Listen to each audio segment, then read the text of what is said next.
My name is Goldie Turner, and at 73 years old, I learned that sometimes the people who claim to love you the most are the first ones to publicly humiliate you when they think you're becoming inconvenient. It was a Tuesday morning in late September when I discovered that my own daughter had posted something on Facebook that would change everything between us forever. I was sitting at my kitchen table in my small apartment in Cedar Falls, Iowa, sipping my morning coffee and checking my phone like I did every day, when I saw the notification that made my blood run cold. Before we jump back in, tell us where you're tuning in from, and if this story touches you, make sure you're subscribed, because tomorrow, I've saved something extra special for you. Jennifer had tagged me in a post, and when I clicked on it, I felt my world tilt sideways. There, for all of her 800 friends to see, was a photograph of me from last month's family barbecue, looking confused as I fumbled with my smartphone. The caption read, "Please keep my mom in your prayers. She's getting more confused every day and we're worried about her living alone." Yesterday, she tried to invest her grocery money in something called Bitcoin because she saw it on the news. We're looking into memory care facilities because she clearly can't make rational decisions anymore. Anyone have recommendations for places that specialize in early dementia? She keeps insisting she knows about stocks, but can barely figure out how to use her TV remote. I stared at that post for what felt like an eternity, watching as the comments poured in.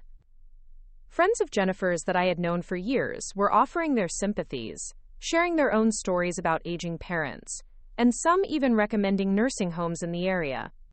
Mrs. Patterson from down the street had written, "Oh honey, I went through this with my mother. It's so hard to watch them lose their minds.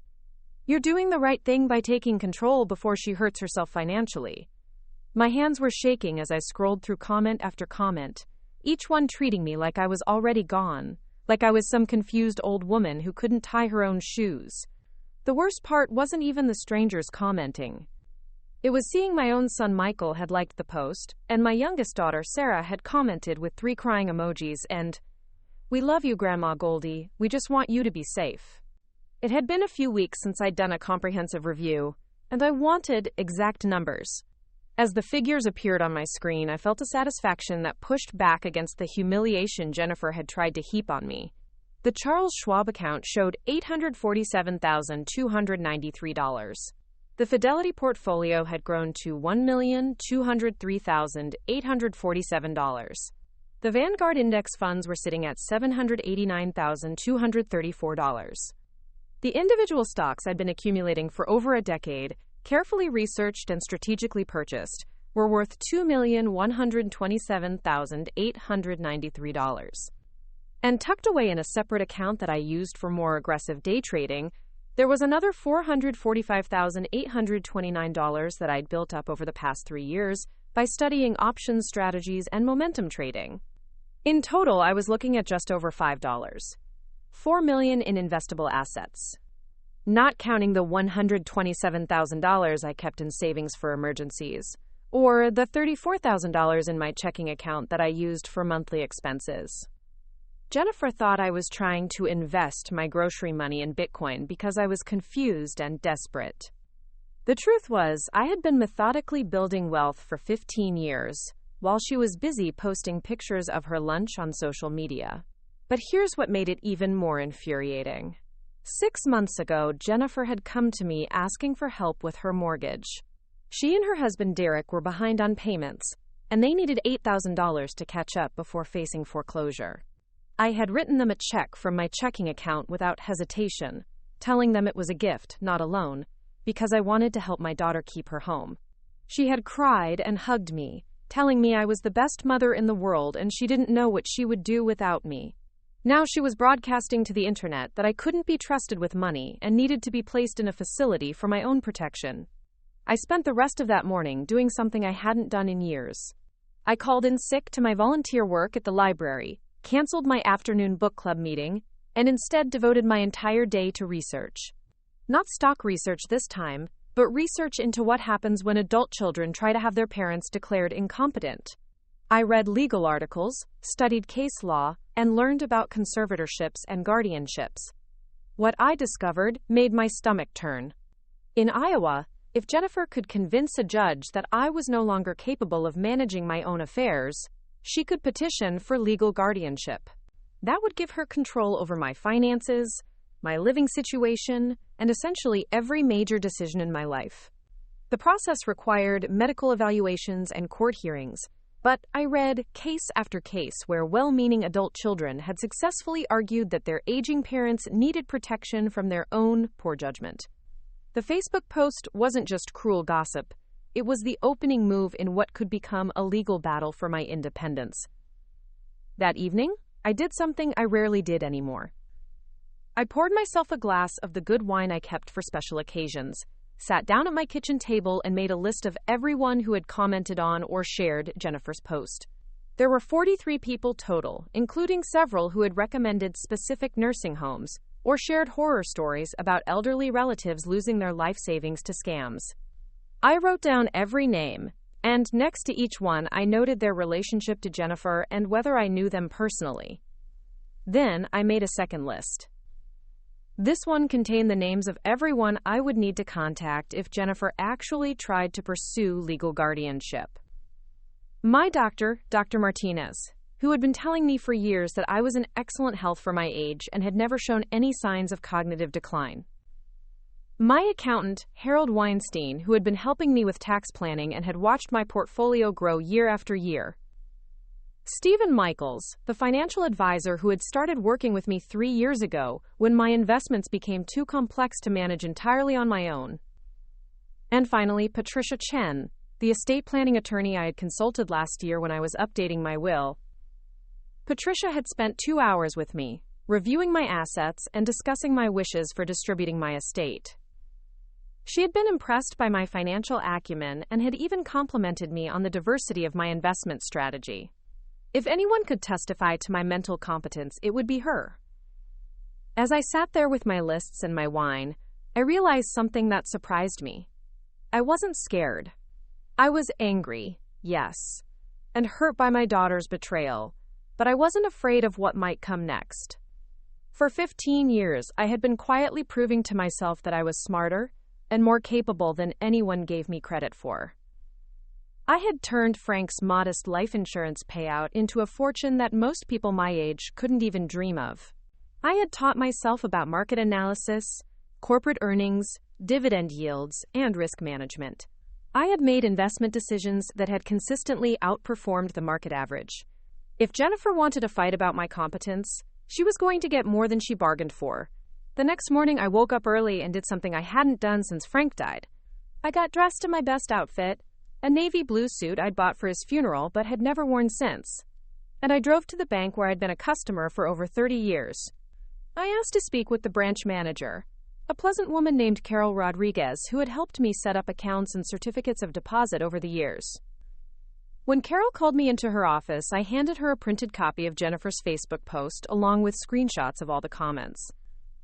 I explained the situation calmly and asked her to make a note in my file that I was mentally competent in managing my own finances without any assistance or coercion from family members. Carol read through everything with a frown, then looked up at me with genuine concern. "Mrs. Turner," she said, "I've been working with you for 8 years, and you've never shown any signs of confusion or poor judgment. In fact, you're one of our most financially savvy customers. Would you like me to prepare a written statement confirming your competence and the fact that you've been independently managing significant assets?"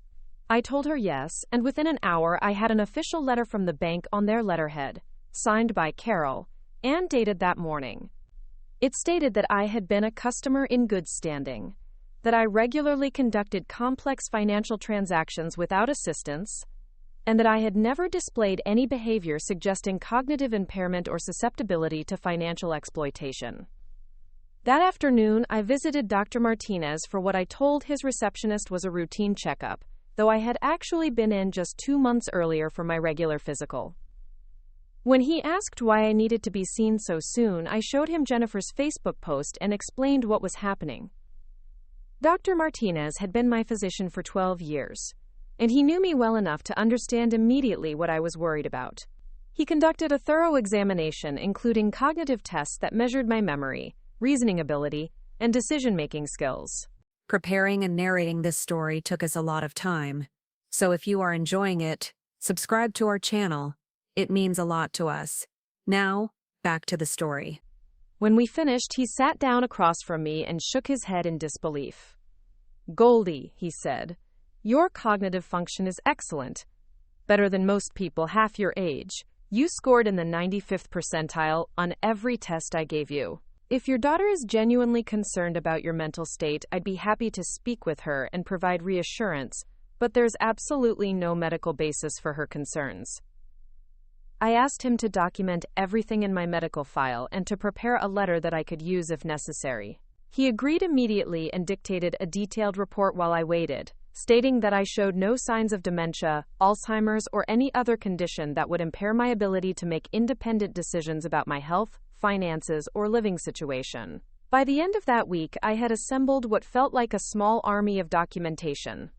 Medical records, bank statements, letters from financial professionals, and a detailed written account of my investment strategy and how I had built my portfolio over the past 15 years. I even printed out performance reports showing that my investment returns had consistently beaten the market average, something that would be impossible if I was making confused or irrational decisions. But I still hadn't responded to Jennifer's Facebook post or contacted her directly about what she had done.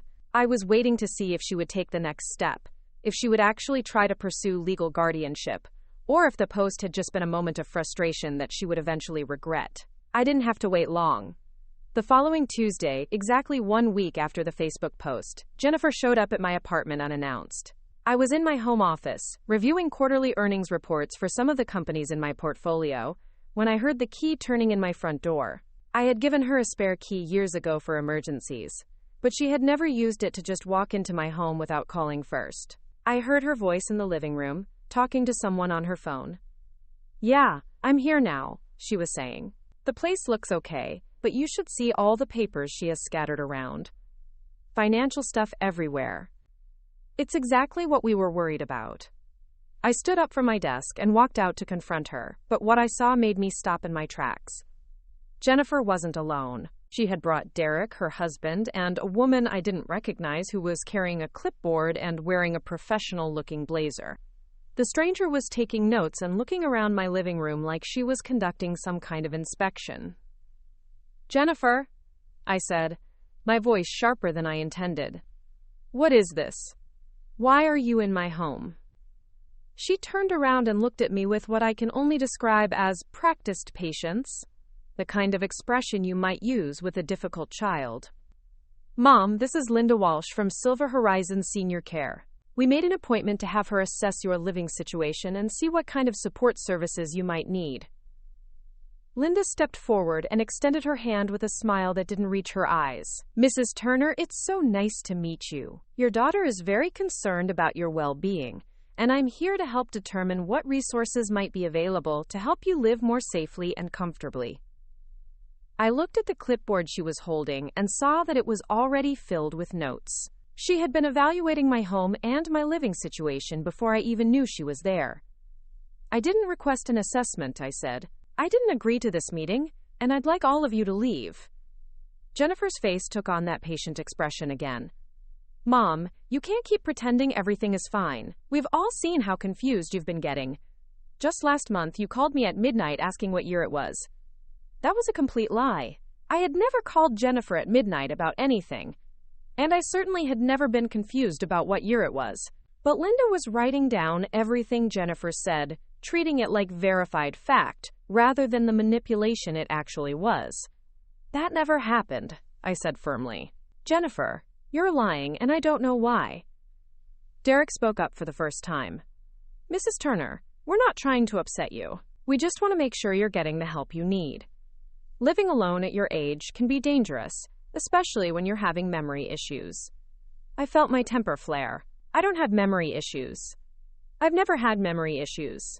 And if you don't leave my home right now, I'm calling the police."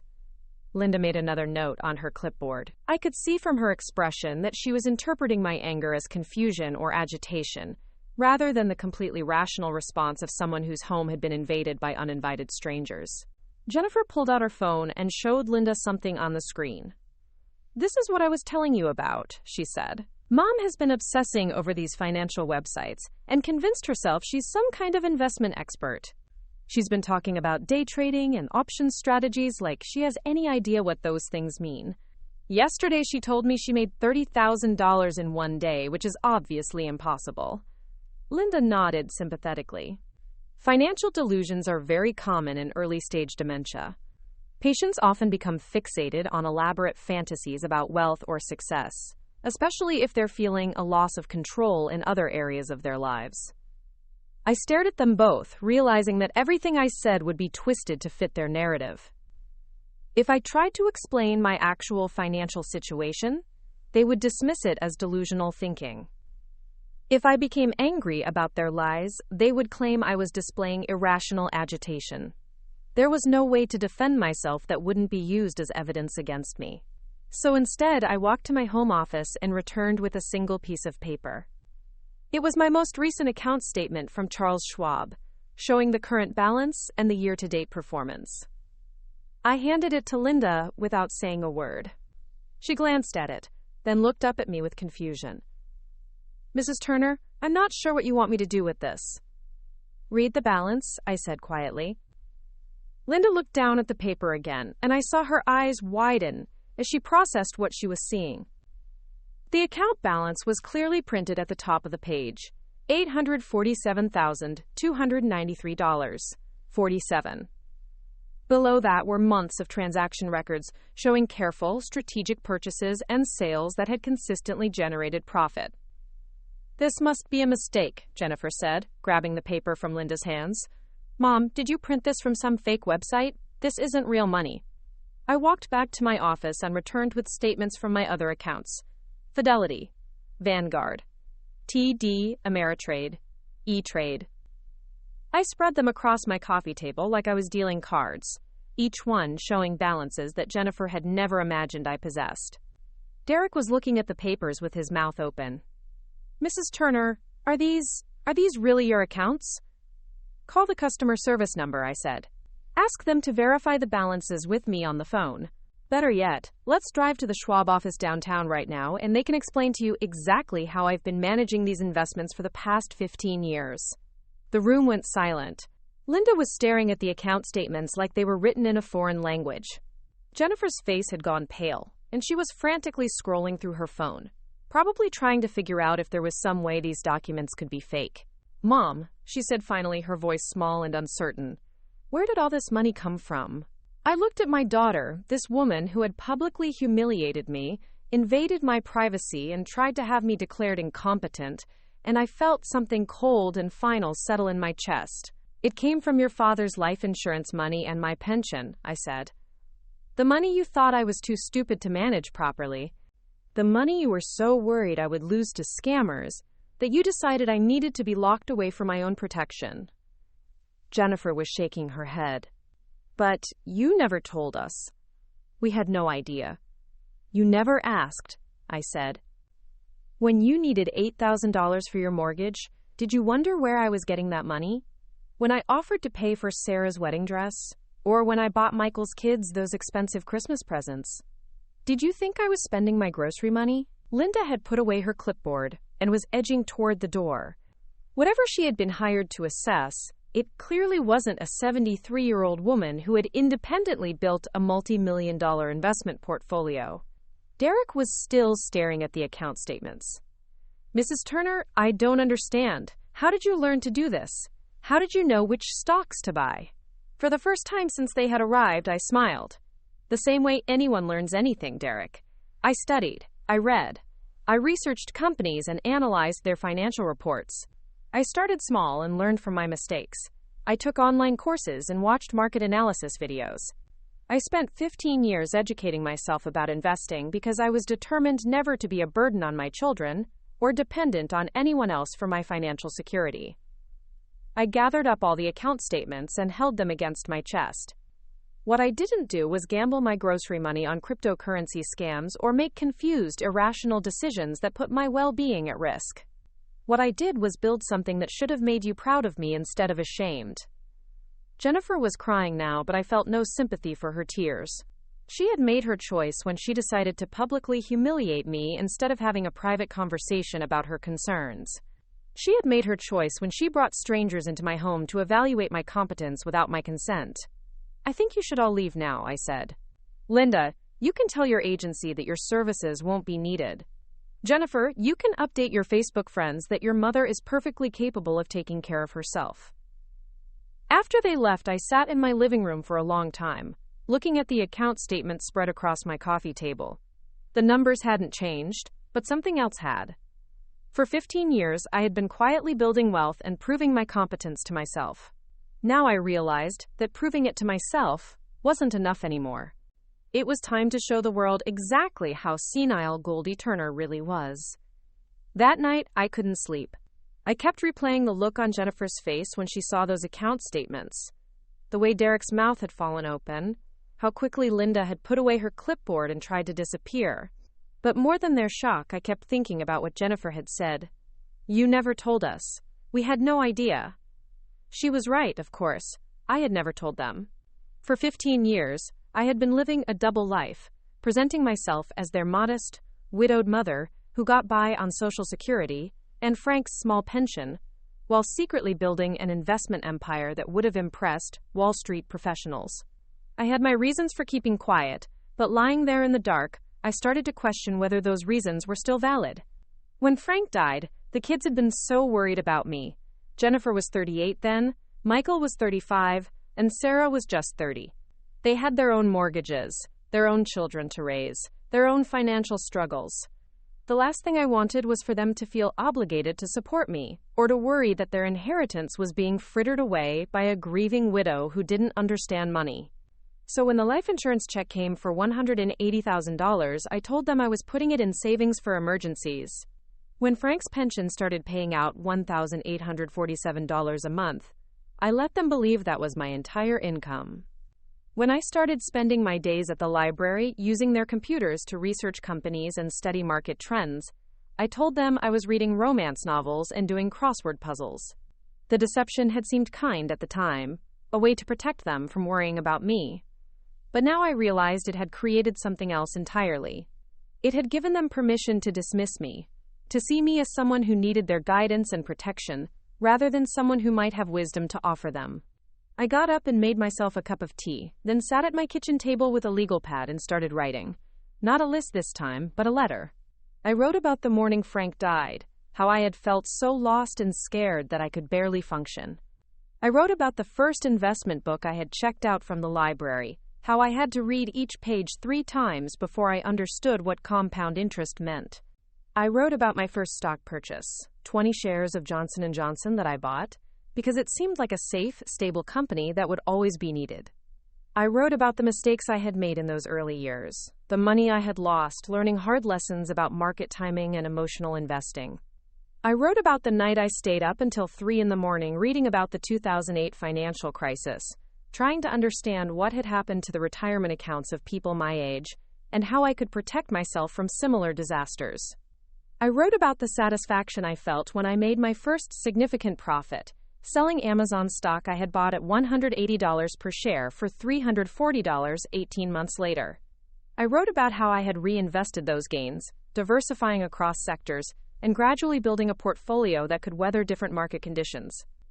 Most importantly, I wrote about why I had kept it all secret, not because I was ashamed or confused, but because I had wanted to spare them the burden of worrying about me. I had wanted them to live their own lives without feeling responsible for their mother's financial security. When I finished writing, it was nearly dawn. I had filled 12 pages with everything I wished I had told them years ago. But as I read through what I had written, I realized that a letter wasn't enough anymore. Jennifer's Facebook post had changed the rules of our relationship. She had made our private family business public, had invited strangers to judge my competence and discuss my future.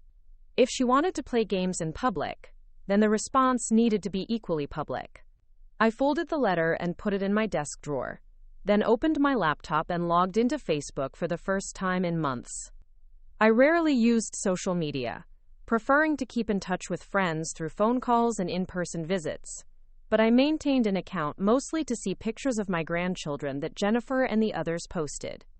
Jennifer's post about my supposed senility was still there, now with 68 comments and 42 shares. People were still offering sympathy and advice, still treating me like I was already gone. I scrolled through the most recent comments and saw that Mrs. Patterson had shared the post with her own commentary. This is so sad. Goldie used to be such a sharp woman, but age catches up with all of us eventually. My heart goes out to Jennifer for having to make these difficult decisions. I stared at that comment for a long time. Mrs. Patterson had known me for 8 years. We had served together on the library fundraising committee, had worked side by side organizing book sales and community events. She had seen me manage budgets, coordinate volunteers, and handle complex logistics without ever showing any signs of confusion or incompetence. Yet she was willing to believe, based on Jennifer's post alone, that I had suddenly become a confused old woman who needed to be institutionalized. That's when I realized what I needed to do. It wasn't enough to prove to Jennifer and Derek and Linda that I was competent. I needed to prove it to everyone who had read that post, everyone who had shared it, everyone who had offered their sympathy for my supposed decline. I needed to reclaim my reputation and show them exactly who Goldie Turner really was. I clicked on Create Post and started typing. Hello, friends. Some of you may have seen my daughter Jennifer's recent post expressing concern about my mental state and financial judgment. I want to address those concerns directly and publicly, since they were raised publicly. I paused, thinking about how much detail to include. Then I decided that if I was going to do this, I might as well do it thoroughly. 15 years ago, when my husband Frank passed away, I made a decision to become financially independent, so that my children would never have to worry about supporting me. I educated myself about investing, started with Frank's life insurance money, and have spent the past decade and a half building what has become a substantial investment portfolio. I attached a screenshot of one of my account statements, carefully cropping it to show the balance and recent activity but hiding the account numbers and personal information. This is one of several accounts I manage independently. The current balance, as you can see, is $847,293. This represents careful, strategic investing over many years, not confused gambling or susceptibility to scams. I track my investments daily, research companies thoroughly before purchasing their stock, and have consistently outperformed market averages. I took another screenshot, this one from my portfolio tracking spreadsheet, showing my 5-year returns compared to the S&P 500 index. My returns were 2 percentage points higher on average. I understand that my daughter was worried about me, but I'm disappointed that she chose to share those concerns publicly, rather than having a private conversation. I'm also concerned that she felt comfortable making claims about my mental state without any medical evidence or professional evaluation. I attached a photo of the letter from Dr. Martinez, with his personal information blacked out but his assessment of my cognitive function clearly visible. As this letter from my physician shows, I have no cognitive impairment, no memory issues, and no medical conditions that would affect my ability to make independent decisions about my health, finances, or living situation. I scored in the 95th percentile on all cognitive tests administered last week. I paused again, considering whether to include the next part. Then I decided that if I was going to set the record straight, I might as well do it completely. For those who are curious about how a 73-year-old woman learned to invest successfully, the answer is simple: the same way anyone learns anything. I studied. I read books, took online courses, watched educational videos, and learned from my mistakes. I started small and gradually built my knowledge and confidence. I spent thousands of hours researching companies, analyzing financial statements, and studying market trends. I included a photo of my home office, showing the shelves of investment books, the multiple monitors where I tracked my holdings, and the notebooks where I kept detailed records of my research and decisions. Some of my most successful investments include Apple, which I bought at $12 per share in 2009, Amazon at $180 per share in 2011, and Tesla at $45 per share in 2013. I also hold positions in dividend-paying stocks like Microsoft, Coca-Cola, and Procter & Gamble, as well as index funds for diversification. My portfolio includes both conservative investments for stability and growth stocks for long-term appreciation. I knew that including specific numbers and details would either convince people I was telling the truth or make them think I was having elaborate financial delusions. I was willing to take that risk. I'm sharing this information not to brag about my financial success, but to correct the false narrative that I'm a confused elderly woman who can't manage her own affairs. I'm also sharing it because I think it's important for people to understand that aging doesn't automatically mean incompetence, and that family members don't always have the full picture of their elderly relatives' capabilities. I looked at what I had written so far and realized I wasn't finished. There was something else I needed to say, something that had been building inside me since I first saw Jennifer's post. I'm hurt that my own daughter felt comfortable publicly discussing my private affairs and making claims about my mental state without consulting me or my doctor. I'm disappointed that people who have known me for years were so quick to believe that I had suddenly become incompetent. And I'm angry that the default assumption about elderly people is that we're vulnerable, confused, and in need of protection from our own decisions. I took a deep breath and typed the final paragraph. I love my children and want them in my life, but I will not tolerate being treated like a child or having my competence questioned without evidence. I'm 73 years old, I'm in excellent health, and I'm perfectly capable of managing my own life. I hope this clears up any confusion about my mental state or financial situation. Thank you for your time. I read through the entire post 3 times, checking for typos and making sure I had made my points clearly. Then, before I could lose my nerve, I clicked post and shared it publicly, making sure it would be visible to everyone who had seen or commented on Jennifer's original post. Within 10 minutes, the comments started coming in. The first was from Harold Weinstein, my accountant, who wrote, "Goldie, I can confirm that you are one of the most financially savvy clients I've worked with. Your investment strategy is sophisticated and well executed. Anyone questioning your competence clearly doesn't know you very well." The second comment was from Patricia Chen, my estate planning attorney. "Mrs. Turner, I had the pleasure of working with you last year on your estate planning. Your understanding of complex financial instruments and tax strategies impressed me greatly. You are clearly managing your affairs with exceptional skill and foresight."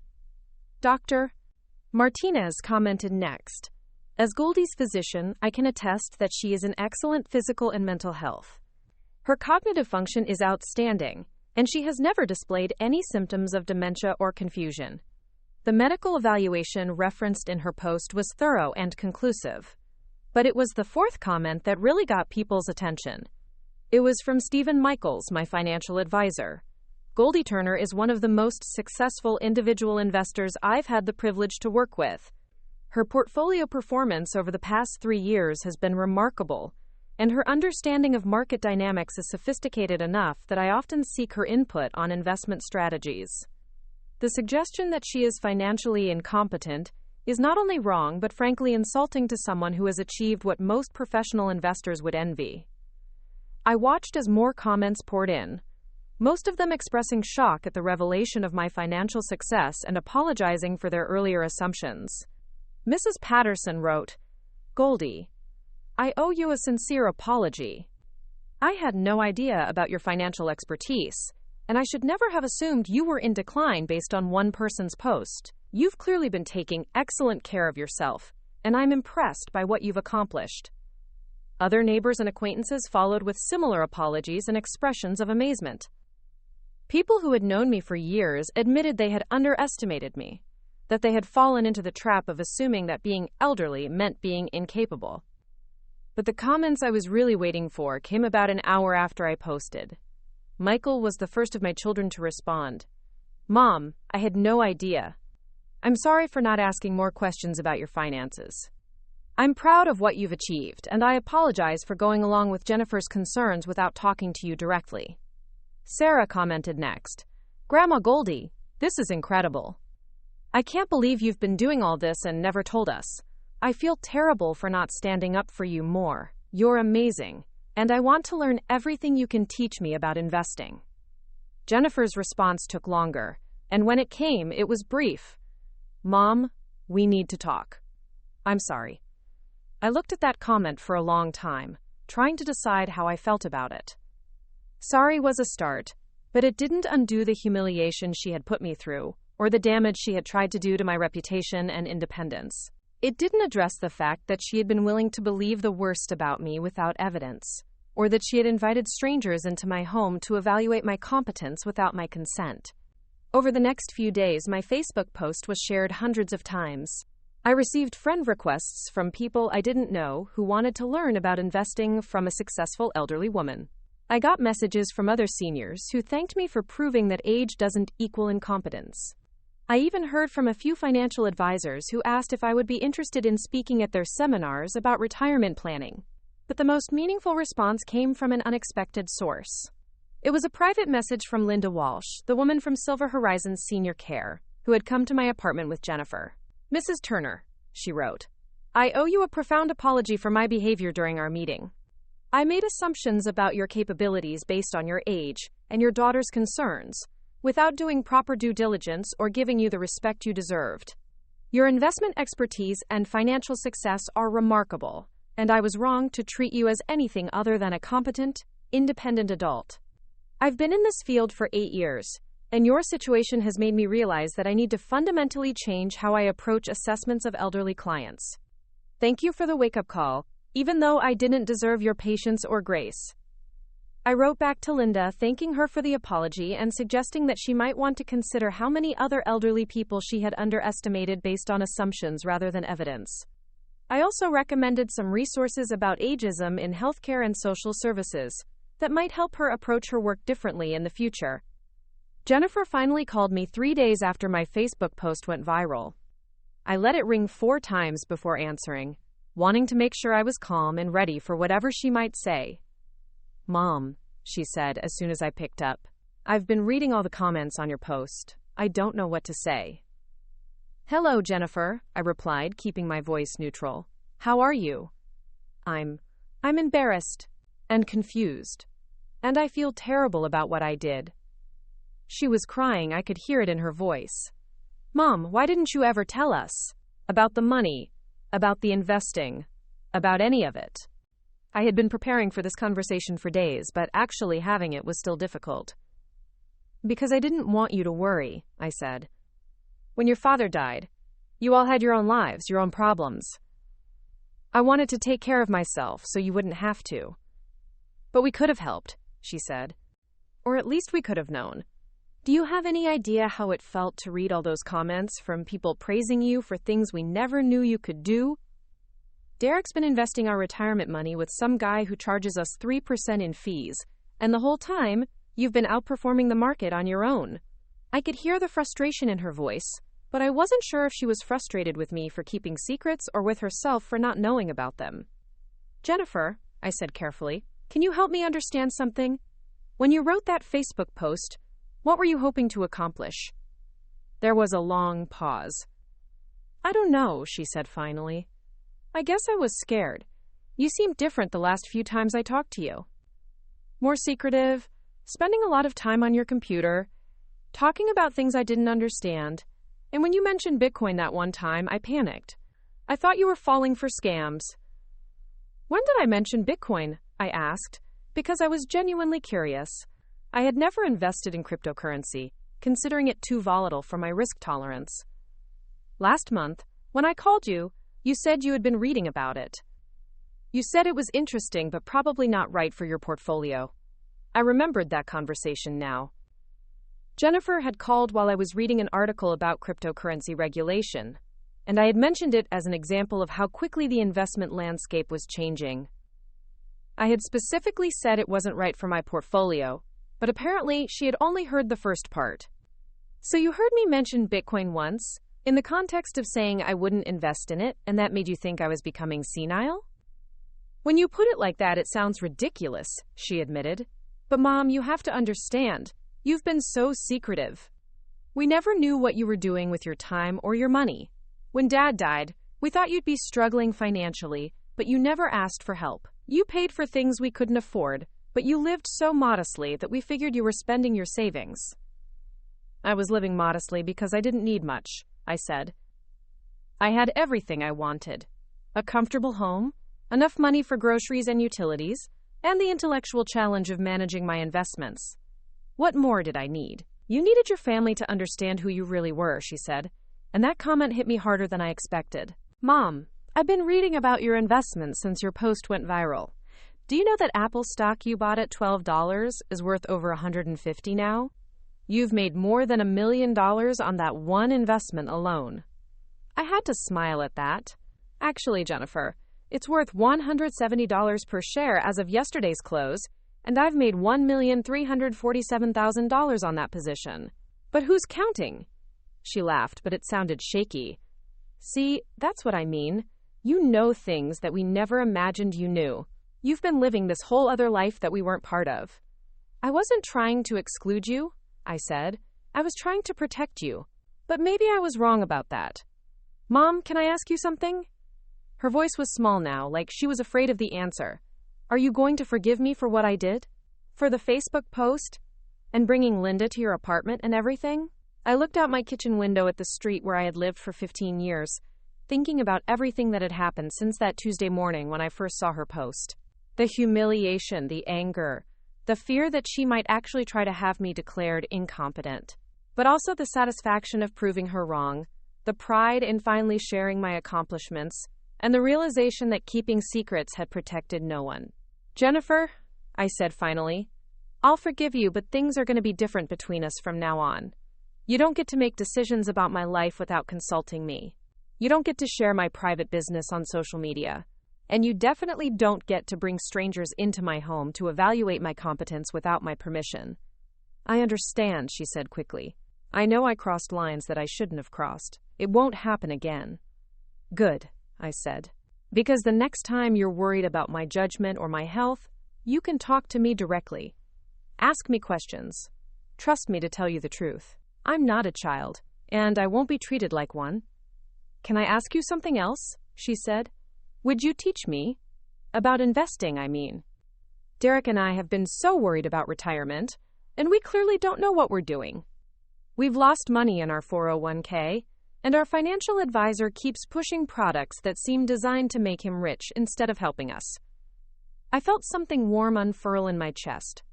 For 15 years, I had been keeping my knowledge and success to myself, partly out of secrecy, but partly because no one had ever asked. Now my daughter was asking to learn from me, to treat me as someone who had expertise worth sharing. I'd be happy to teach you, I said, but we're going to do it properly. You're going to read the books I recommend, learn the fundamentals, and understand the risks before you make any major changes to your portfolio. Investing isn't gambling, but it isn't magic either. It's work, and it requires discipline and patience. I'm ready to work, she said. Mom, I'm really sorry about everything. Not just the Facebook post, but for underestimating you for so long. I should have known better. After we hung up, I sat at my kitchen table thinking about how much had changed in just 1 week. A Tuesday morning discovery of public humiliation had turned into a very public vindication, and the beginning of a new relationship with my daughter. But more than that, it had forced me to confront the costs of my own secrecy and the assumptions that had grown up around my silence. That evening, I did something I hadn't done in years. I called Michael and Sarah separately and had long conversations with both of them about my investments, my plans for the future, and my hopes for our relationships going forward. I offered to teach them both about financial planning, and they both accepted eagerly. For the first time since Frank died, I felt like my children were seeing me as I really was. Not a fragile widow who needed protection, but a competent, successful woman who had built something remarkable while they weren't paying attention. The irony wasn't lost on me. Jennifer's attempt to publicly shame me for my supposed incompetence had instead given me the opportunity to publicly claim credit for achievements I had been hiding for 15 years. Her Facebook post about my senility had become the catalyst for revealing my financial genius. But as satisfying as that irony was, I knew the real victory wasn't in proving Jennifer wrong. It was in finally being honest about who I was and what I had accomplished. It was in reclaiming my right to be seen as competent and capable. And most importantly, it was in refusing to let anyone else's assumptions about my age define what I was capable of achieving. I was 73 years old, I had over $5 million in investments, and I was just getting started. The weeks following my Facebook revelation brought changes I hadn't anticipated. My phone rang constantly with calls from reporters, financial bloggers, and even a producer from a morning television show who wanted to interview me about successful aging and senior investing.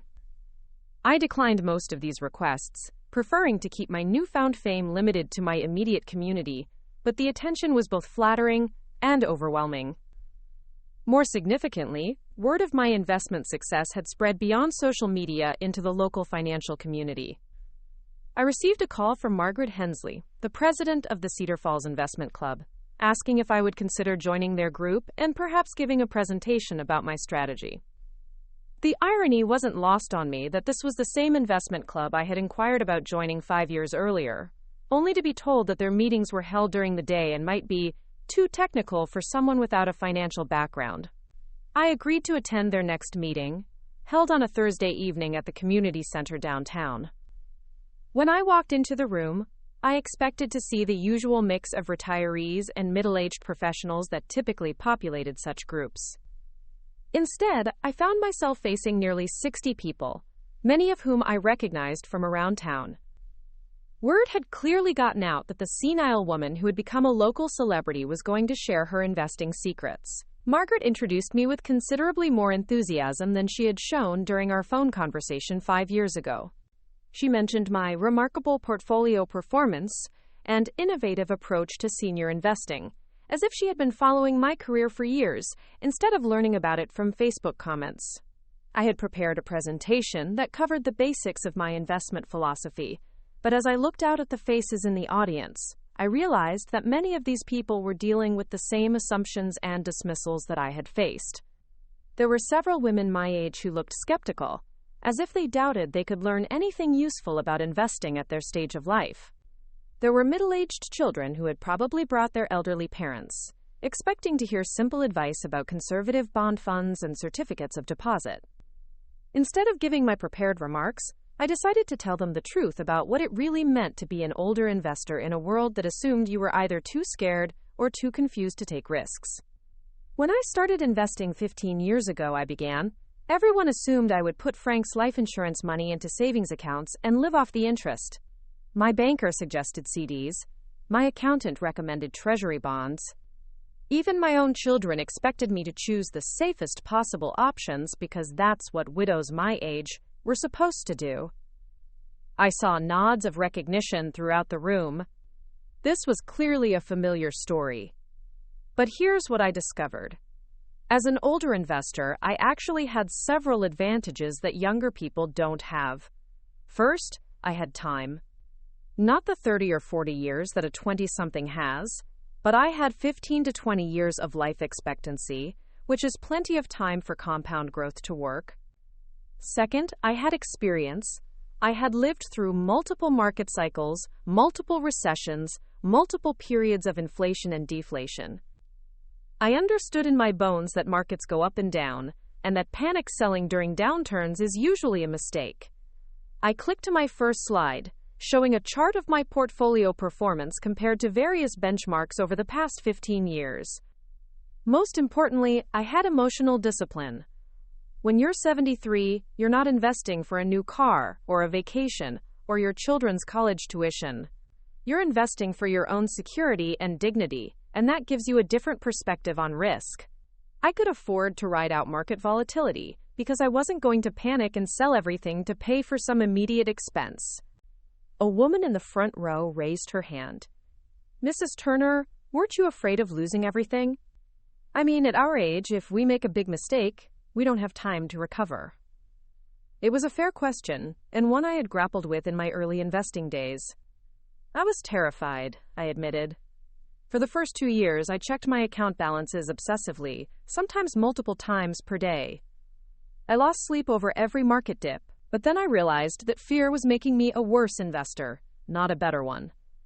I clicked to my next slide, showing the performance of my first major stock purchase, Johnson & Johnson, over 15 years. This was my first significant investment. I bought it because I was scared, because it seemed safe, because it was a company I understood. And you know what? It performed well. Not spectacularly, but well. It paid dividends consistently, it grew steadily, and it taught me that I could trust my own judgment. A man in his 50s raised his hand. What about all the stories about seniors losing their savings to investment scams? How do you protect yourself from that? I had been waiting for this question. The best protection against investment scams is education, I said. Scammers target elderly people because they assume we don't understand modern financial instruments or technology. They assume we'll be impressed by complicated-sounding strategies that we're too embarrassed to admit we don't understand. I clicked to a slide showing some of the educational resources I had used over the years. I spent my first year reading everything I could find about investing. Not just the basic books, but academic papers, annual reports, SEC filings. I took online courses from MIT and Stanford. I joined online forums where professional investors discussed their strategies. The more I learned, the easier it became to spot the red flags in investment pitches. An elderly woman near the back called out, "But isn't it too late for us to learn all that?" "I mean, you started when you were younger." I looked at her carefully. She appeared to be about my age, maybe a few years older, but she was talking about herself as if her learning days were over. "Ma'am, how old do you think I was when I started investing seriously?" 65? She guessed. 58, I corrected. I'm 73 now. I had never owned a stock when Frank was alive, because he handled all our finances. I didn't know what a mutual fund was. I had never heard of an index fund, or a dividend yield, or a price-to-earnings ratio. I learned all of this after age 58, using library computers because I didn't even own one at first. The room was quiet, and I could see people doing the math, realizing that I had built my expertise and my fortune entirely during what society considered my golden years. The financial services industry wants you to believe that investing is too complicated for regular people, especially older people. They want you to pay them fees to manage your money because they're the experts and you're not. But the truth is, successful investing is mostly about patience, discipline, and not doing stupid things. And those are qualities that many of us have in abundance by the time we reach our 60s and 70s. A younger man, probably in his 30s, raised his hand. "Mrs. Turner, my mom is 71 and has her money in savings accounts earning practically nothing because she's afraid of the stock market. How do I convince her that she needs to invest for growth?" I smiled at him. "You don't," I said. "You can't convince someone to invest who isn't ready to take responsibility for their own financial education. But what you can do is offer to learn alongside her. Suggest that you both take an investing course together, or that you both read the same book and discuss it. Make it a collaborative learning experience instead of you trying to teach her." I clicked to my next slide, showing the breakdown of my current portfolio by asset class and sector. This is what my portfolio looks like today. As you can see, it's not particularly exotic or complicated. About 60% stocks, 20% bonds, 10% real estate investment trusts, and 10% cash and cash equivalents. Within the stock portion, I own a mix of individual stocks that I've researched carefully and low-cost index funds for diversification. A woman in her 40s raised her hand. "How do you decide which individual stocks to buy? Do you use a broker or a financial advisor?" "I do work with a financial advisor now, but only for about 20% of my portfolio," I explained. "The rest I manage myself." As for stock selection, I have a fairly simple process. I look for companies that produce products or services I understand and use. I want to see consistent profitability over multiple business cycles. I want reasonable debt levels and strong cash flow. And I want to buy them at prices that make sense relative to their earnings and growth prospects. I clicked to my next slide showing examples of some of my most successful stock picks over the years. Apple was an easy choice for me because I could see how revolutionary the iPhone was going to be. Amazon was obvious because I was already shopping online and could see how much more convenient it was than driving to stores. Microsoft was a steady performer because their software was becoming essential for businesses everywhere. A man near the middle of the room called out, "What about your biggest mistakes? What would you do differently?" I had been hoping someone would ask this question. "My biggest mistake was waiting so long to start," I said. "I wasted Frank's first 10 years of retirement letting him manage everything, while I stayed ignorant about our finances. If I had started learning about investing when I was 48 instead of 58, I would probably have twice as much money today." I clicked to a slide showing a hypothetical comparison of investment returns over different time periods. My second biggest mistake was being too conservative in my early years. I was so afraid of losing money that I missed opportunities for growth. It took me about 3 years to understand that the biggest risk for a long-term investor isn't market volatility, it's inflation and the gradual erosion of purchasing power. A woman raised her hand. Mrs. Turner, what do you tell people who say you just got lucky? That you happened to invest during a great bull market?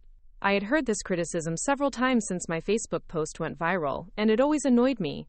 15 years ago, we were in the middle of the worst financial crisis since the Great Depression, I reminded them. The stock market had crashed, unemployment was rising, and financial experts were predicting that it might take decades to recover.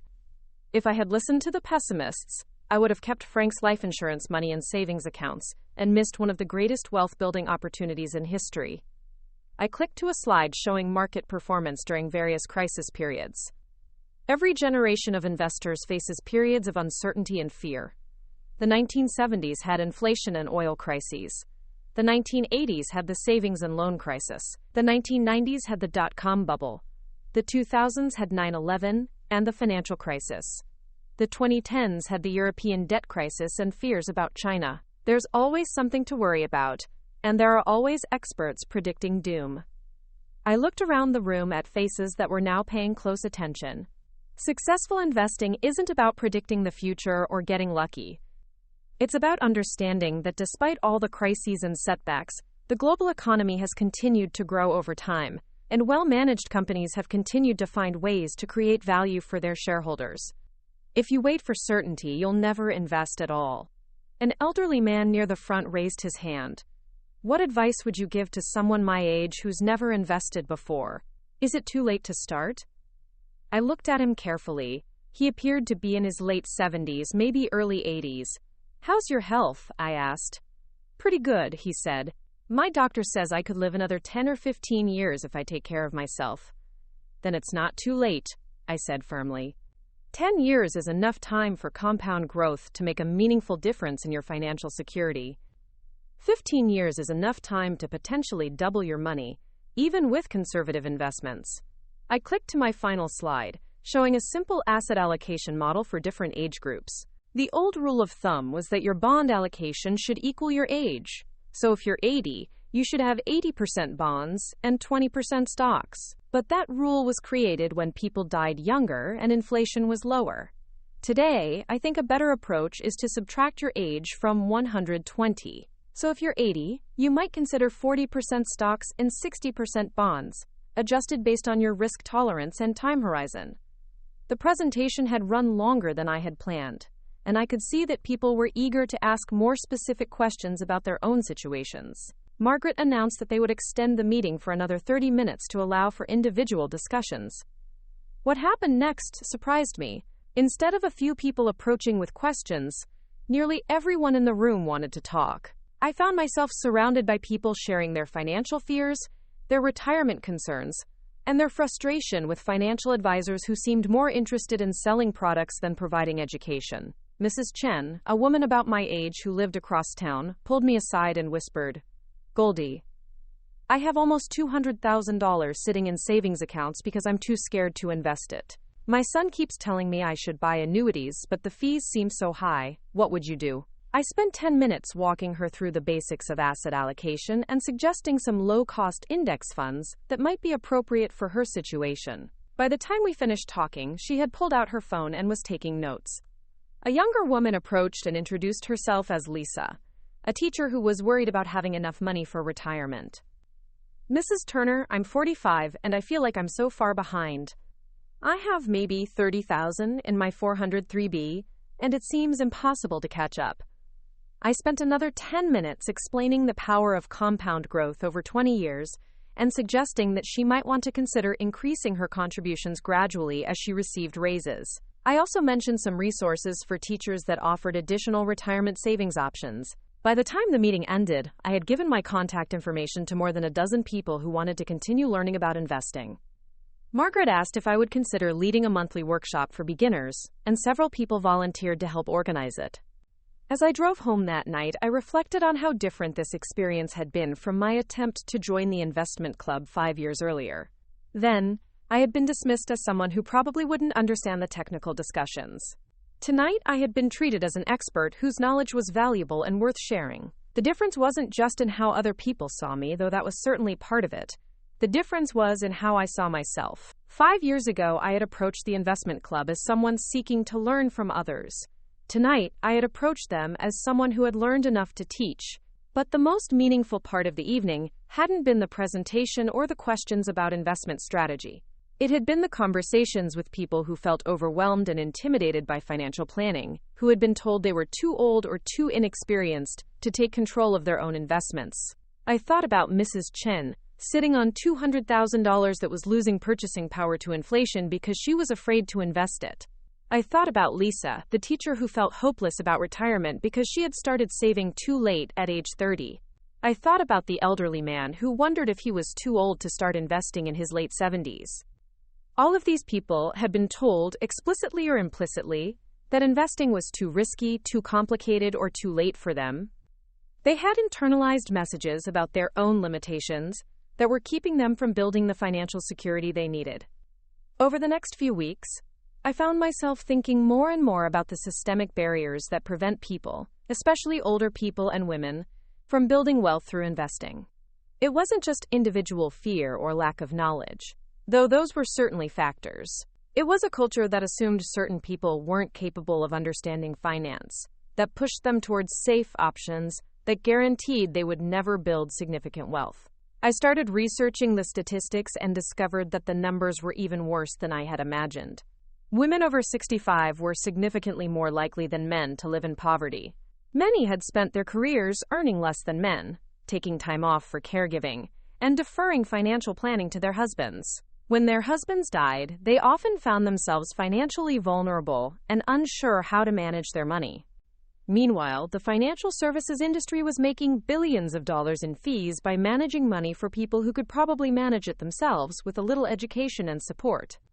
The average actively managed mutual fund charged fees of 1.2% per year, and many financial advisors charged additional fees on top of that. Over 20 or 30 years, those fees could consume hundreds of thousands of dollars in potential returns. I began to see my unexpected fame not just as vindication for my own investment success, but as an opportunity to challenge the assumptions that kept other people from building wealth.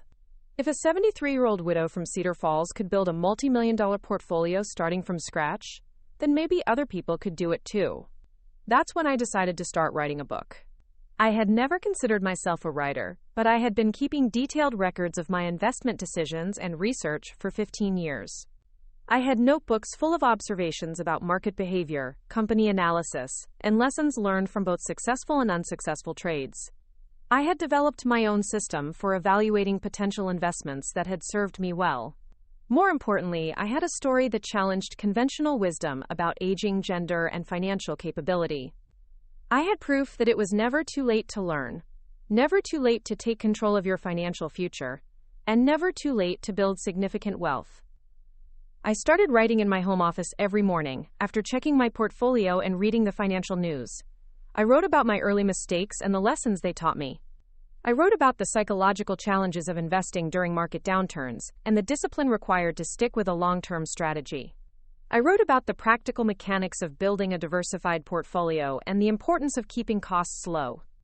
But I also wrote about the social and cultural barriers that prevent people from investing successfully. I wrote about ageism in the financial services industry and the assumption that older people should prioritize safety over growth. I wrote about the gender gap in financial confidence and the way women are often discouraged from taking an active role in investment decisions. Most importantly, I wrote about the empowerment that comes from taking control of your own financial destiny. I wrote about the satisfaction of making investment decisions based on your own research and analysis, rather than relying on someone else's recommendations. I wrote about the security that comes from having enough money to live independently, to be generous with your family, and to face the future without fear. As word spread about my book project, I started receiving emails from people all over the country who had read about my story online. Many of them shared their own experiences with financial insecurity, family members who doubted their competence, and advisors who had steered them toward inappropriate investments. One email particularly stuck with me. It was from a woman named Dorothy in Phoenix who wrote, "Mrs. Turner, I'm 79 years old, and my daughter just tried to get power of attorney over my finances because she says I'm too old to manage money. Like you, I've been successfully investing for years, but she doesn't know that because I never told her. Your story gave me the courage to show her my account statements and prove that I'm perfectly capable of managing my own affairs. Thank you for standing up for all of us." Another email came from a financial advisor in Seattle who wrote, "Mrs. Turner, I've been in this business for 20 years, and your story has made me reconsider how I work with older clients. I realize I've been making assumptions about risk tolerance and investment sophistication based on age rather than knowledge and experience. I'm changing my practice to focus more on education and empowerment, and less on managing people's money for them." These emails reinforced my growing conviction that my story was part of a larger conversation about ageism, financial literacy, and economic empowerment. I wasn't just a lucky individual who had done well in the stock market. I was an example of what was possible when someone refused to accept society's limitations on their potential. 6 months after my Facebook post went viral, I received an invitation that surprised me more than any of the media attention or speaking requests I had received. It was from the Iowa State University Business School, asking if I would consider serving as a guest lecturer for their graduate course on behavioral finance. The professor who extended the invitation, Dr. Robert Kim, explained that he had been following my story and was impressed by the psychological discipline I had shown during my investing career. He wanted his students to hear from someone who had successfully managed their emotions during market volatility and had built wealth through patience and research rather than speculation and luck. I accepted the invitation, curious to see how graduate business students would respond to being taught by a 73-year-old woman who had never taken a formal finance course. I prepared a presentation that focused on the behavioral aspects of investing, the psychological traps that lead to poor investment decisions, and the advantages that mature investors can have if they approach the market with the right mindset. When I walked into the lecture hall, I saw about 40 students, most of them in their 20s and 30s, who looked skeptical about what they might learn from someone their grandmother's age. Dr. Kim introduced me as a, quote, successful individual investor with a unique perspective on market psychology, but I could see from their faces that they were expecting basic advice about retirement planning and conservative investing strategies. Instead, I started my presentation with a question. How many of you have heard of the disposition effect? A few hands went up tentatively. The disposition effect is the tendency for investors to sell winning investments too early and hold on to losing investments too long, I explained. It's one of the most well-documented behavioral biases in finance, and it's responsible for destroying more wealth than market crashes or economic recessions. I clicked to my first slide, showing data on how the disposition effect had affected my own investment returns over the years. When I started investing, I fell into this trap constantly.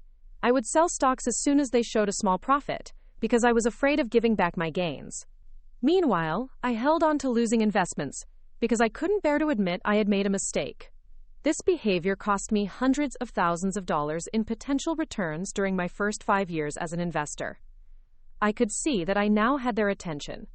This wasn't the basic retirement planning advice they had expected. The disposition effect is particularly dangerous for older investors, because we often feel like we don't have time to recover from losses. This fear of loss can lead to exactly the kind of poor decision-making that guarantees we won't build wealth. The irony is that older investors actually have some advantages when it comes to avoiding behavioral biases, if we can learn to recognize and manage them. I spent the next hour walking them through various behavioral biases and how they had affected my investment decisions over the years. I talked about confirmation bias and how I had learned to seek out information that challenged my investment thesis rather than just looking for data that supported it. I discussed loss aversion and how I had gradually trained myself to view temporary market declines as opportunities rather than threats. Most importantly, I talked about the emotional discipline that comes with investing for your own security rather than trying to get rich quick. When you're investing for your own long-term financial independence, I told them, You develop a different relationship with risk and volatility. You're not trying to beat the market or impress anyone with your returns. You're trying to build wealth steadily and sustainably over time. This longer-term perspective can help you avoid many of the emotional mistakes that destroy investment returns. During the question and answer period, a student asked, "Mrs. Turner, what's the biggest advantage you have as an older investor compared to someone our age?" I thought about that question for a moment before answering. "Experience with uncertainty," I said finally. You've lived through relatively stable economic times for most of your lives. You've seen markets generally go up, technology improve, and living standards rise. I've lived through periods of high inflation, oil crises, wars, recessions, and financial panics. I've seen markets crash and recover multiple times. This experience gives me confidence that temporary setbacks are just that, temporary. Another student asked, "Do you think older investors should be more conservative with their portfolios?" "That depends entirely on their situation," I replied. "If you're 75 and need your investment income to pay for basic living expenses, then yes, you probably need a more conservative approach. But if you're 75 and financially secure, you might actually be able to take more risk than a 30-year-old who's worried about losing their job or paying for their children's education." I clicked to a slide showing my current asset allocation. At 73, I still have about 60% of my portfolio in stocks, because I don't need the money for at least 10 years, and I want it to continue growing for my eventual heirs. The conventional wisdom says I should be much more conservative, but conventional wisdom is often wrong. A student in the back row raised her hand. "Mrs. Turner, what advice would you give to young investors who are just starting out?" "Start now, even if you can only invest small amounts," I said immediately. "Time is your greatest advantage, and you can't get it back once it's gone. I wish I had started investing at 25 instead of 58. Even small amounts invested consistently over long periods can grow into substantial wealth through compound returns." I clicked to my final slide, showing a comparison of investment outcomes over different time periods, but more importantly, take responsibility for your own financial education. Don't rely on financial advisors or investment salespeople to make decisions for you. Learn enough about investing to evaluate their recommendations and ask intelligent questions. The more you know, the better decisions you'll make, and the more wealth you'll build over time. After the class ended, several students approached me with more specific questions about my investment process and the resources I had used to educate myself. I was struck by how eager they were to learn from someone who had actually built wealth through investing, rather than just studying it academically. Dr. Kim asked if I would consider returning to speak to other classes, and I agreed. Over the following months, I gave presentations to undergraduate finance classes, MBA students, and even a faculty seminar on behavioral economics. These academic speaking engagements led to something I hadn't expected: invitations to speak at professional conferences for financial advisors and investment managers. The first invitation came from the Iowa Financial Planning Association, which wanted me to present a session on understanding the older client at their annual conference. I accepted, curious to see how financial professionals would respond to hearing from someone who represented their target demographic rather than speaking on their behalf. I prepared a presentation that challenged some of the conventional wisdom about older investors and suggested ways that advisors could better serve their aging clients. When I walked into the conference room, I saw about 100 financial advisors, most of them significantly younger than me. I could sense their skepticism about what they might learn from a non-professional, and I decided to address it directly. "How many of you have clients over the age of 70? I asked. Most of the hands in the room went up. "How many of you are over the age of 70 yourselves?" Only 2 hands remained raised. "So most of you are giving advice to people whose life experiences and financial situations you don't fully understand," I said.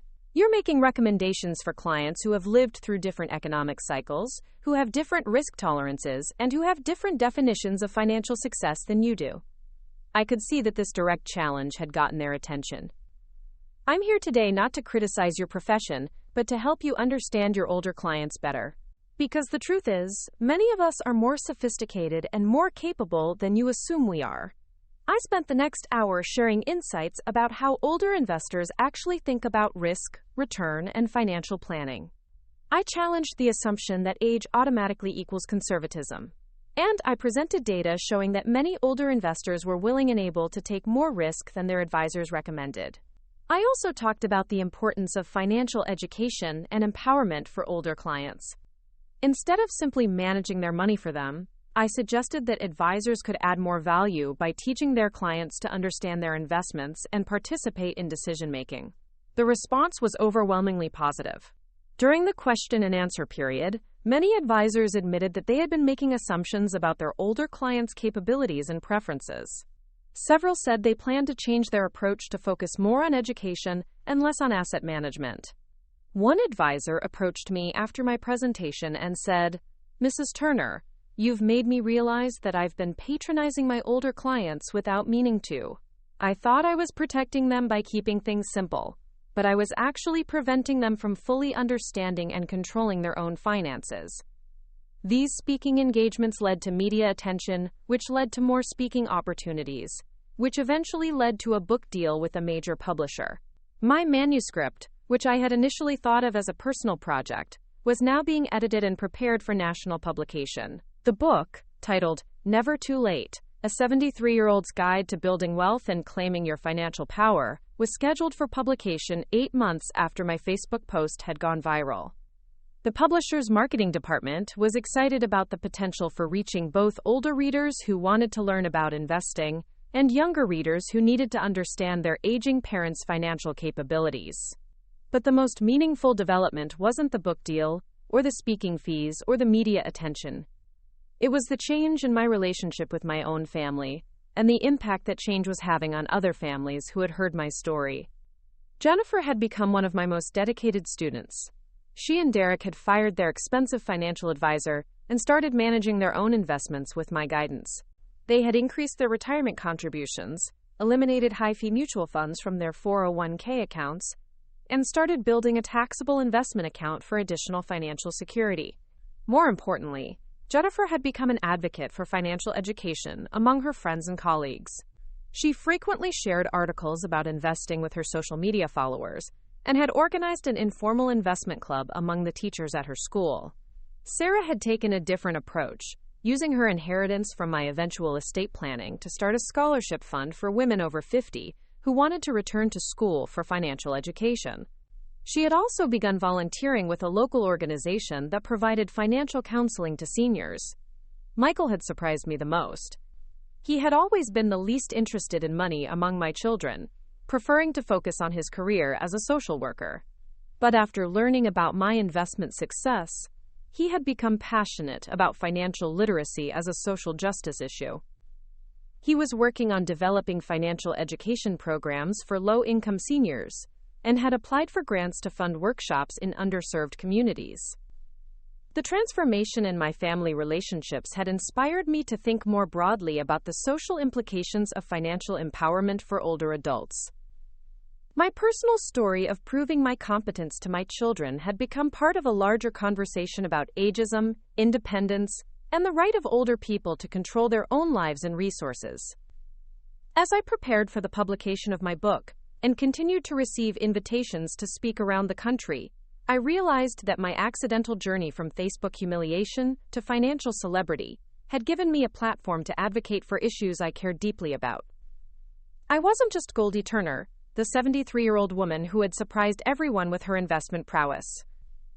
I was becoming Goldie Turner, the voice for older adults who refused to be dismissed, underestimated, or controlled by well-meaning family members who didn't understand their capabilities. The irony was perfect. Jennifer's attempt to publicly shame me for my supposed incompetence had instead launched me into a second career as an advocate for financial empowerment and aging with dignity. Her Facebook post about my senility had become the catalyst for a national conversation about what older adults were really capable of achieving when given the opportunity and respect they deserved. 2 years after Jennifer's Facebook post changed everything, I stood in the green room of Good Morning America, adjusting my navy blazer and checking my notes one final time. My book had been on the New York Times bestseller list for 6 weeks, and the producers had invited me to discuss what they called the investing revolution among senior citizens during their financial segment. The makeup artist had just finished touching up my foundation when a young producer approached with a clipboard and a nervous smile. "Mrs. Turner, we're going live in about 3 minutes. Remember, keep your answers concise and don't worry about the numbers being too technical. Our audience loves specific examples. I nodded, though I found it amusing that she was worried about me being too technical.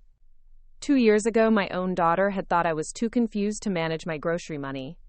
Now I was about to give investment advice to millions of people on national television. The interview went smoothly. The host, Patricia Walsh, had done her homework and asked thoughtful questions about my investment philosophy, the psychological advantages of mature investors, and the societal barriers that prevent older adults from building wealth. When she asked about my most surprising discovery during my investing journey, I didn't hesitate. The biggest surprise wasn't learning that I could be successful at investing, I said, looking directly into the camera. It was discovering how many other people my age had been told they were too old, too confused, or too risk-averse to manage their own money. We've created a culture where turning 65 means surrendering your financial autonomy to someone else, and that's not just wrong, it's economically destructive. Patricia leaned forward with interest. Can you elaborate on that? Absolutely. When capable older adults are pushed into overly conservative investments or talked out of managing their own portfolios, they miss out on years or even decades of potential growth. This doesn't just hurt them individually, it reduces their ability to support themselves independently, which ultimately costs families and society more in caregiving expenses. After the interview, I took a taxi to my hotel in Midtown Manhattan, where I was scheduled to speak at a conference for financial journalists the next day. As the city rushed past my window, I reflected on how surreal this all felt. 3 years ago, I had been folding laundry in my Cedar Falls apartment, unknown to anyone beyond my small circle of family and neighbors. Now I was staying in expensive hotels, speaking to audiences across the country, and influencing national conversations about aging and financial empowerment. But the most satisfying part wasn't the fame or the book sales or the speaking fees. It was the letters and emails I received every day from people who had read my story and decided to take control of their own financial futures. Mrs. Eleanor Davidson from Portland had written to tell me that at age 81, she had moved her entire savings account into a diversified portfolio of index funds, despite her son's protests. 6 months later, her investments had grown by enough to pay for a year of her living expenses, and her son had apologized for doubting her judgment. Robert Martinez from Phoenix had emailed to say that my book had inspired him to start investing at age 74, using the proceeds from selling his small business. He had been told by 3 different financial advisors that he should put everything in bonds and annuities, but instead he had built a simple portfolio of dividend-paying stocks that was already outperforming their conservative recommendations. These stories arrived in my inbox daily, each one representing someone who had rejected society's assumptions about their capabilities and chosen to bet on themselves instead. They were proof that my experience wasn't unique, that there were thousands of older adults who were smarter, more capable, and more willing to take reasonable risks than the financial services industry assumed. The conference for financial journalists was held at the New York Stock Exchange, and as I stood at the podium looking out at an audience of reporters and editors who covered Wall Street for major publications, I felt the weight of responsibility that came with my platform. You have the power to change how our society thinks about aging and money, I told them. Every time you write about older investors, you can choose to challenge stereotypes or reinforce them. You can profile successful senior investors like me, or you can focus on the small minority who fall victim to scams and use their stories to justify treating all older adults as incompetent. I clicked to my first slide, showing statistics about wealth accumulation among different age groups. The data shows that people over 65 control more wealth than any other demographic, yet they're consistently portrayed in financial media as victims or burdens, rather than as economic actors with agency and expertise. This narrative is not only insulting, it's inaccurate and harmful. A reporter from the Wall Street Journal raised her hand. Mrs. Turner, critics argue that encouraging older adults to take more investment risk could lead to financial disasters for people who can't afford to lose money. How do you respond to that? It was a fair question, and one I had been asked many times over the past 2 years. The assumption in your question is that keeping money in savings accounts or overly conservative investments isn't risky, I replied. But inflation risk is real, and it's particularly dangerous for older adults who may need their money to last for 20 or 30 years. A 70-year-old who keeps everything in bonds yielding 2% while inflation runs at 3% is guaranteed to lose purchasing power every year. I clicked to my next slide, showing the long-term effects of inflation on fixed income investments. The bigger risk isn't market volatility, it's outliving your money because you were too conservative to build the wealth you needed for a long retirement. Obviously, people should only invest money they can afford to have fluctuate in value, and they should educate themselves before making any major financial decisions. But the solution to investment risk isn't to avoid investing altogether. Another reporter asked about the regulatory implications of my message. Should there be changes in how financial advisors are allowed to work with older clients? I think the industry needs to move away from age-based assumptions about risk tolerance and investment sophistication, I said. A 75-year-old who has successfully managed investments for decades shouldn't be automatically steered toward the same conservative portfolio as someone who has never owned a stock. Advisors should be required to assess their clients' actual knowledge and experience, not just their birth date. After the conference, I had dinner with Patricia Chen, my estate planning attorney, who had flown in from Iowa to discuss some changes to my will and trust documents. My financial situation had become considerably more complex since my book became successful, and I wanted to make sure my estate planning reflected my new circumstances. "Goldie," Patricia said over dessert, "I have to ask you something. Do you ever regret how public your story became? I mean, you've given up your privacy, and you're constantly traveling for speaking engagements. Sometimes I wonder if you miss your quiet life in Cedar Falls." I considered her question carefully. It was true that my life had become much more complicated and public than I had ever intended. I received dozens of emails and letters every day, many from people asking for specific investment advice that I wasn't qualified to give. I had to hire an assistant to help manage my schedule and correspondence. I couldn't go to the grocery store or the library without people recognizing me and wanting to discuss their financial situations. I miss the simplicity sometimes, I admitted. But I don't regret it. Jennifer's Facebook post forced me to confront questions about my own competence and independence that I had been avoiding. If she hadn't publicly challenged me, I might have continued keeping my success secret for another decade. I paused, thinking about all the people who had reached out to me over the past 2 years. More importantly, I think my story has given other people permission to see themselves differently. Every email I get from someone who decided to start investing at 70 or who stood up to a family member trying to control their finances makes all the publicity and complexity worthwhile. Patricia smiled. "Speaking of family members, how are things with Jennifer these days?" My relationship with Jennifer had continued to evolve over the past 2 years, though it would never be quite the same as it had been before her Facebook post.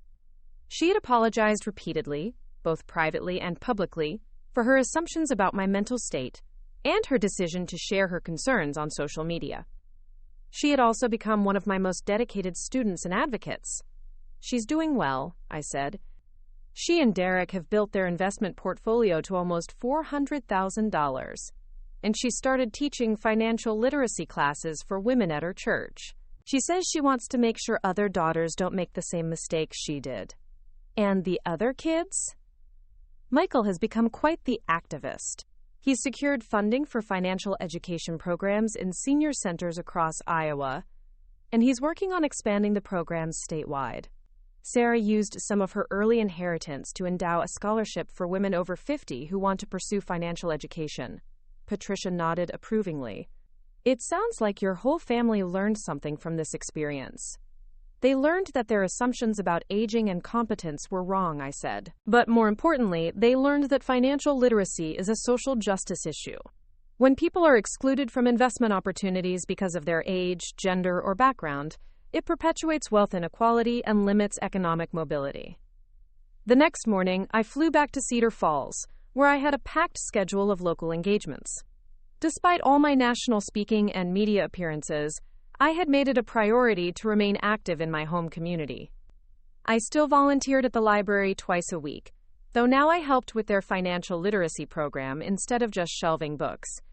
I still attended the monthly investment club meetings, though I had graduated from student to co-leader. Most importantly, I had started the Goldie Turner Foundation for Senior Financial Empowerment, using a portion of my book royalties and speaking fees to fund educational programs and research into the barriers that prevent older adults from building wealth. The Foundation's first major initiative was a series of free investment workshops held in senior centers, libraries, and community colleges across Iowa. We had partnered with Iowa State University's business school to develop a curriculum specifically designed for older learners, and we had trained volunteer instructors to lead the sessions. The response had been overwhelming. Our first workshop in Cedar Falls had attracted 30 people. 6 months later, we were running sessions in 15 cities, with waiting lists at every location. People drove hundreds of miles to attend, many of them bringing spouses or friends who were also interested in learning to invest. But the most rewarding part of the Foundation's work was our research program, which was documenting the financial impact of ageism in the investment industry. Working with academic researchers, we had surveyed hundreds of older adults about their experiences with financial advisors and their confidence in managing their own investments. The preliminary results were disturbing but not surprising. Older adults, particularly women, reported being discouraged from taking investment risks that would have been appropriate for their situations. They described being talked down to by financial professionals and having their questions dismissed as signs of confusion rather than legitimate requests for information. More troubling, many reported that their own adult children had pressured them to adopt overly conservative investment strategies or had tried to take control of their financial decisions without evidence of any cognitive decline. The research confirmed what I had suspected based on my own experience and the letters I received from readers.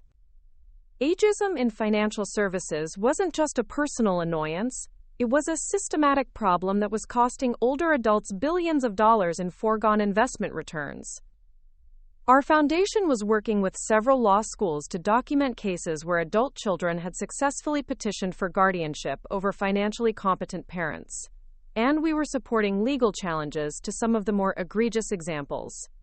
We had also partnered with AARP to develop educational materials about financial rights and resources for older adults facing unwanted interference from family members. 3 months after my appearance on Good Morning America, I received a phone call that surprised me more than any of the media attention or speaking invitations I had received. It was from Congressman David Mitchell, who chaired the House Subcommittee on Aging.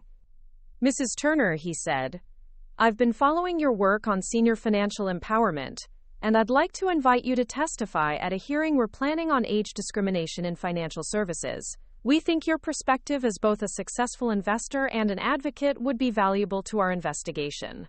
I accepted immediately, though I spent weeks preparing for what I knew would be the most important speech of my public career. This wasn't just about sharing my personal story or giving investment advice. This was an opportunity to influence federal policy and potentially change how the financial services industry was regulated. The hearing was held in the Rayburn House office building on a cold morning in February. As I sat at the witness table looking out at the congressmen and women who would be questioning me, I thought about how far I had traveled from that Tuesday morning when I discovered Jennifer's Facebook post. I had prepared a written statement that summarized the Foundation's research findings and made specific policy recommendations, but I decided to begin my oral testimony with something more personal. 3 years ago, I said, my own daughter posted on Facebook that I was becoming senile and needed to be placed in a memory care facility because I had expressed interest in learning about cryptocurrency. She didn't know that I had spent the previous 15 years building a multi-million-dollar investment portfolio that had consistently outperformed market benchmarks. I saw several committee members lean forward with interest. My daughter's assumptions about my mental state weren't malicious. They were based on cultural stereotypes about aging that are reinforced throughout our society, including in the financial services industry. She assumed that being 73 meant I was confused, vulnerable, and incapable of making rational financial decisions.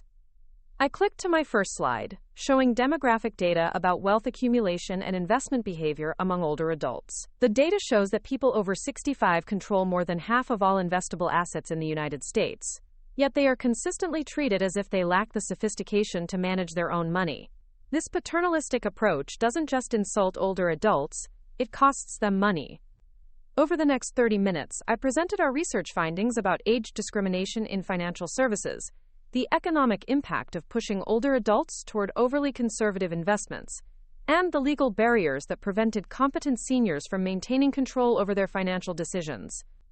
I concluded with specific policy recommendations, requiring financial advisors to assess clients' actual knowledge and experience rather than making age-based assumptions, strengthening protections against unwanted guardianship proceedings, and funding financial education programs specifically designed for older learners. The questioning period was intensive but respectful. Several committee members shared stories about their own aging parents and the financial challenges they had faced. Others asked detailed questions about the research methodology and the potential economic impact of the policy changes I was recommending. Congresswoman Maria Santos from Texas asked the question I had been hoping someone would ask. Mrs. Turner, what do you say to critics who argue that encouraging older adults to take more investment risk could lead to financial disasters? Congresswoman, the assumption in that question is that the status quo isn't already leading to financial disasters, I replied. When we push capable older adults toward investments that don't keep pace with inflation, we guarantee that they will gradually lose purchasing power over time. When we discourage them from learning about investing, we ensure that they will remain dependent on financial advisors who may not have their best interests at heart.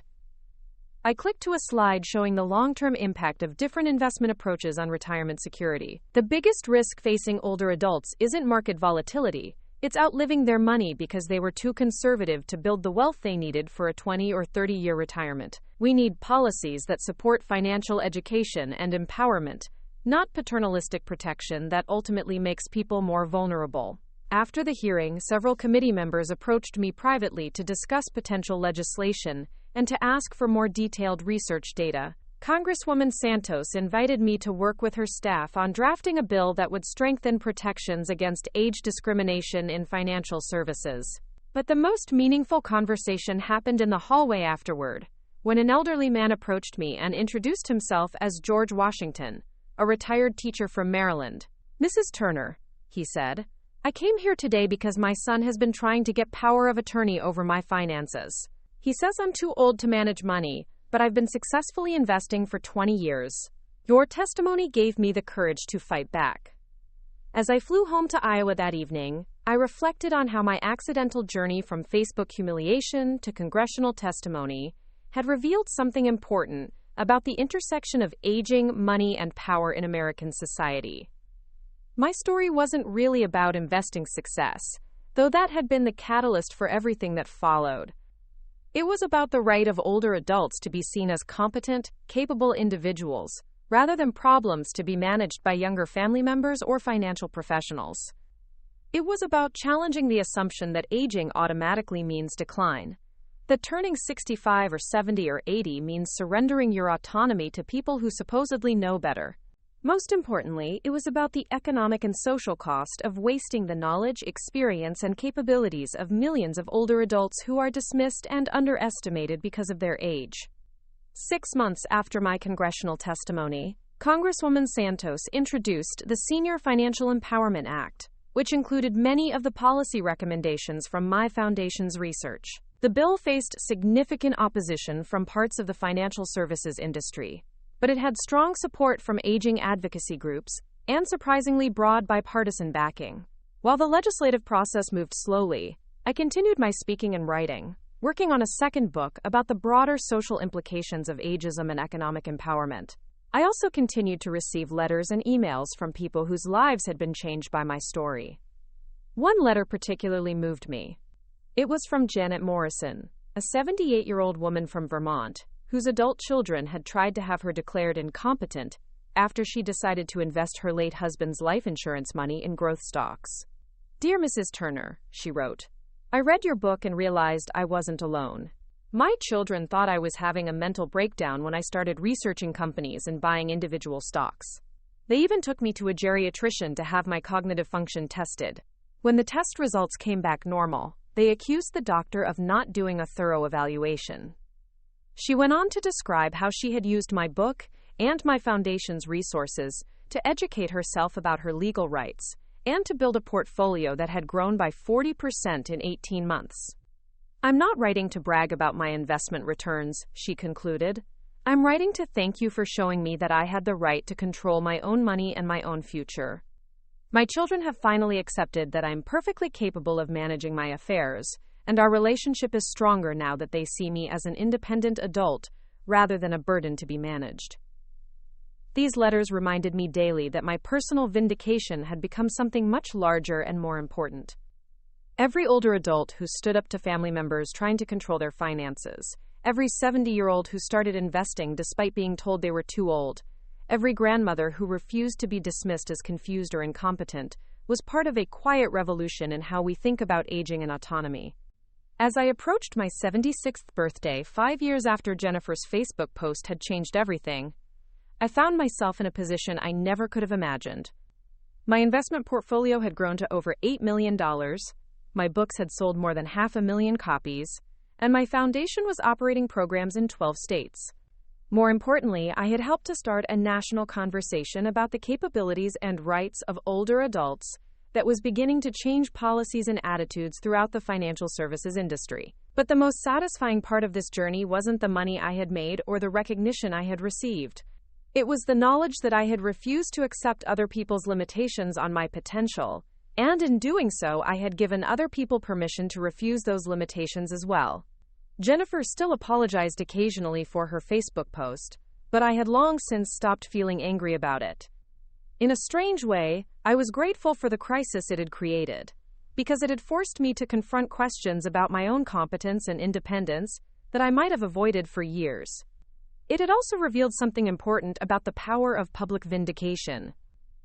My private success as an investor had made me financially secure, but my public revelation of that success had given me a platform to advocate for issues I cared about and to challenge assumptions that affected millions of other older adults. On the morning of my 76th birthday, I sat in my home office in Cedar Falls, checking my investment accounts as I did every morning. The numbers still gave me satisfaction, not because of their size, but because of what they represented. Proof that it was never too late to learn, to grow, to build something meaningful. But as I closed my laptop and prepared to start another day of advocacy work, I realized that the most important lesson from my journey wasn't about investing or money at all. It was about the importance of refusing to let other people define your capabilities or your worth. I was Goldie Turner. I was 76 years old. I was worth over $8 million. I was a published author, a sought-after speaker, and an advocate for financial empowerment. And I was just getting started. Up next, you've got 2 more standout stories right on your screen. If this one hit the mark, you won't want to pass these up. Just click and check them out.